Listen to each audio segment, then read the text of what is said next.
Bom dia, bom dia, bom dia, rapaziada do uniforme. Estou trazendo aí a minha aula Revoluções Inglesas. É uma aula da 800, é a aula 03 do B1. Ela possui 3 semanas de duração e 15 conceitos históricos, cujo maior deles todos é a Revolução Puritana, 1646-1649, com 895 símbolos e tempo aproximado de produção historiográfica de 23 minutos e 34 segundos.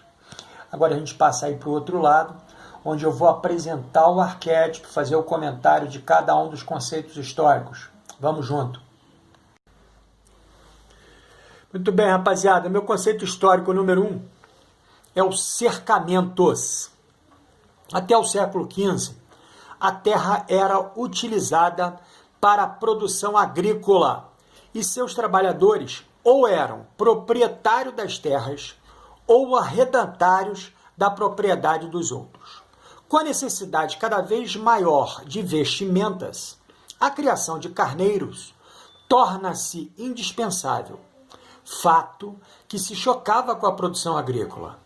Então, aquela parte dos proprietários de terras que havia acumulado algum lucro com a venda de excedentes para a criação de carneiros e assim produzir a manufatura de lã, chamados de gentry, e ávidos por esses lucros mercantis, passaram a solicitar dos reis cartas de cercamentos, as quais os tornavam proprietários das terras comunais, que anteriormente era utilizada pela população rural como complemento de sua vida, que a partir de então se viram obrigados a deixar suas terras em busca de melhores oportunidades. O segundo conceito histórico dessa aula é a invencível armada. Em 1588, Filipe II, rei da Espanha, pretendendo vingar a morte da rainha Maria I, disponibiliza sua frota de galeões para invadir e tomar a Inglaterra, que, usando de táticas náuticas e ajudado pelas condições climáticas, consegue desbancar a invencível armada, desmistificando-a. Meu terceiro conceito histórico dessa aula: classes sociais inglesas. A gentry eram os proprietários de terras utilizadas para o comércio. Passaram a ser conhecidos como gente de boa família. Os yeomanry eram os pequenos proprietários de terra, que abasteciam o mercado interno com a sua produção. Os assalariados eram camponeses, que, destituídos da posse de terra, juntamente com sua prole, passaram a vender sua força de trabalho. Meu quarto conceito histórico: classes sociais religiosas.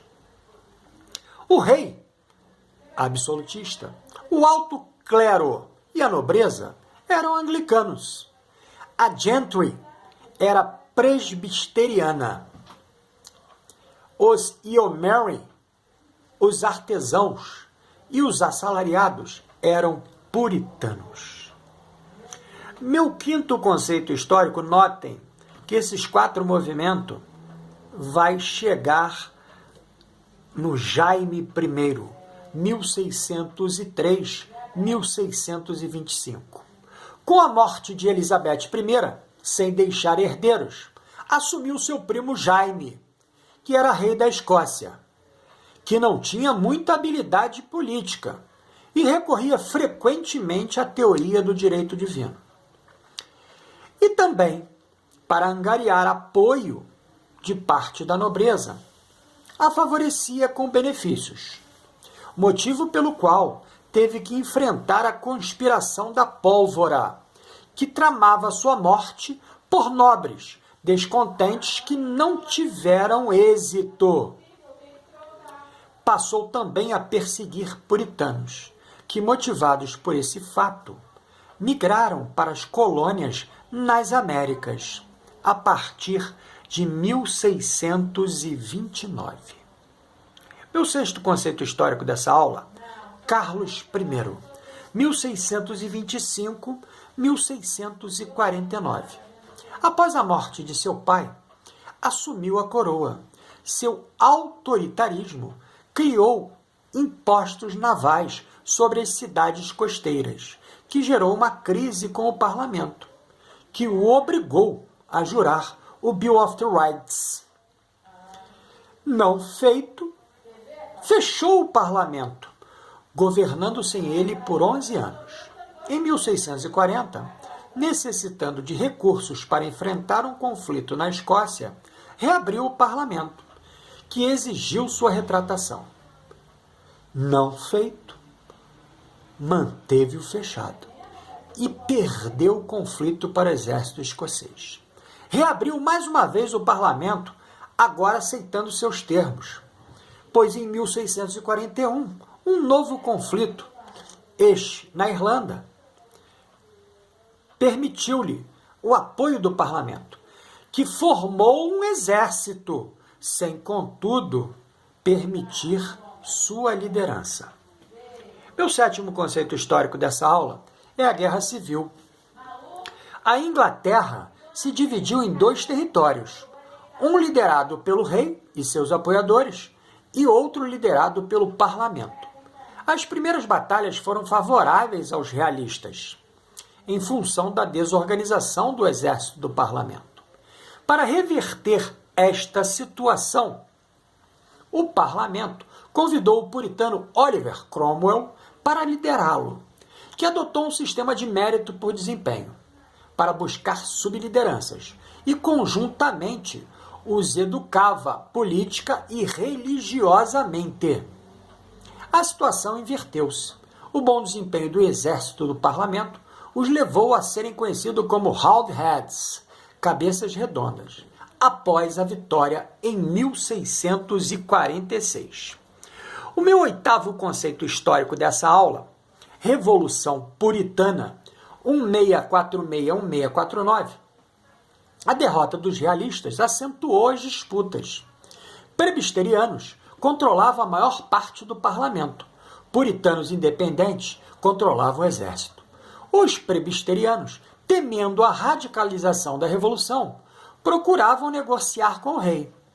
O rei continuava no trono, ainda que preso e sem poderes.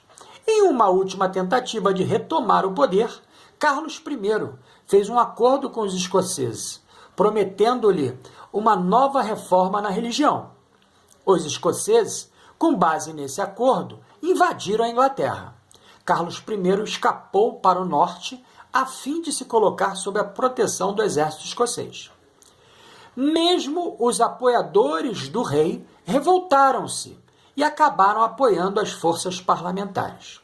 Os escoceses foram derrotados em 1648. Capturado pelo exército, Carlos I foi executado publicamente por ordem do parlamento, em janeiro de 1649, por ter quebrado o contrato político com a sociedade inglesa. A Câmara dos Lordes foi abolida. O poder ficou nas mãos de um exército revolucionário e de um parlamento puritano, do qual os monarquistas foram destituídos. Meu nono conceito histórico dessa aula, República Puritana, 1649-1653. Com a morte de Carlos I, acabara a monarquia na Inglaterra. A República era governada pelo grupo puritano da Câmara dos Comuns. Os presbiterianos foram excluídos do parlamento. Oliver Cromwell, um republicano que defendia a tolerância religiosa, tornou-se a ponte entre o parlamento e o controle total do exército, após perseguir soldados radicais que desejavam redistribuir a propriedade e dar o direito de voto a todos os homens. Na época, a crise do Império Português e do Império Espanhol, o comércio inglês com as colônias não inglesas, mesmo que ilegalmente, foi intensificado. Assim foram instaladas feitorias em diversas localidades e intensificou-se também o comércio com as Índias. A prosperidade material contribuiu para a estabilidade da administração de Cromwell. Meu 10º conceito histórico, atos de navegação. Em 1651, a intermediação de Cromwell levou a República a decretar que todo o transporte marítimo realizado pela ou para a Inglaterra deveria ser feita por embarcações inglesas, bem como a capitania dessas embarcações também deveria ser inglesa. A Holanda, discordando, entrou em guerra com a Inglaterra, que, comandada por Cromwell, venceu-a, consolidando a hegemonia marítima inglesa, favorecendo o aumento da riqueza e a participação da burguesia nos trâmites da República. Meu 11º conceito histórico, o Oliver Cromwell, 1653-1658. Apoiado pelo povo, fechou o parlamento e atribuiu-se o título de Lorde Protetor, tornando-se ditador. Acabou com os benefícios da nobreza e destituiu a propriedade dos realistas, entregando-a à população, aumentando o comércio de riqueza, joias, estimulando o comércio e a produção. Governou absoluto, enquanto pôde manter a estrutura política e o exército. Carlos II, 1660-1685. Cromwell morreu em 1658. Seu filho, Richard Cromwell, assumiu, porém sem trato político e apoio. Acabou renunciando sem liderança. O parlamento voltou a funcionar em 2 câmaras, onde as suas elites optaram pelo retorno do regime monárquico. Portanto, convidaram o filho do rei guilhotinado, que estava no exílio, para assumir a coroa. Carlos II aceitou, porém, temendo o acontecido com o seu pai, não restabeleceu a política absolutista. Por 19 anos, o parlamento funcionou ininterruptamente, com muito mais poder. Também, a igreja anglicana deixou de ser a única igreja. Porém, foi mantido o privilégio para os seus líderes. Como vingança, o corpo de Cromwell foi retirado da Catedral de Westminster e foi enforcado, e sua cabeça exposta na entrada do parlamento. Meu 12º conceito histórico, Jaime II, 1685-1688. Assumiu após a morte de seu irmão. Optou por escolher conselheiros para sua corte com tendência católica. Havia se convertido em 1673. E adeptos do absolutismo francês. Fatos esses que não foram vistos com bons olhos pelo parlamento. Os representantes do partido White passaram a articular a substituição do rei por sua filha Maria II, que era protestante e casada com o príncipe da Holanda, Guilherme de Orange. Temendo outra revolução, os membros do partido Tory apoiaram tal substituição. Jaime, sem apoio, abandonou a Inglaterra. Revolução Gloriosa. Em 1611, Guilherme de Orange desembarcava com seu exército na Inglaterra e assumia a coroa inglesa, com o título de Guilherme II, depondo seu sogro, que estava exilado na França. Meu último conceito histórico dessa aula é a Declaração dos Direitos. Guilherme II foi obrigado a jurar obediência ao parlamento, Bill of the Rights. Com isso, a burguesia inglesa se livrava definitivamente do intervencionismo do Estado absolutista, e os protestantes tinham garantido a tolerância religiosa. E todas as ações passavam a ser baseadas na liberdade individual. E assim, rapaziada da 800, eu termino meu comentário sobre a minha aula Revoluções Inglesas.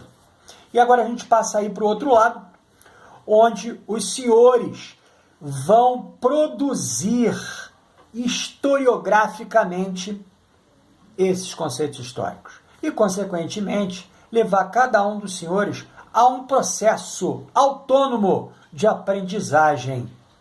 Boa escrita para vocês, nos vemos na próxima.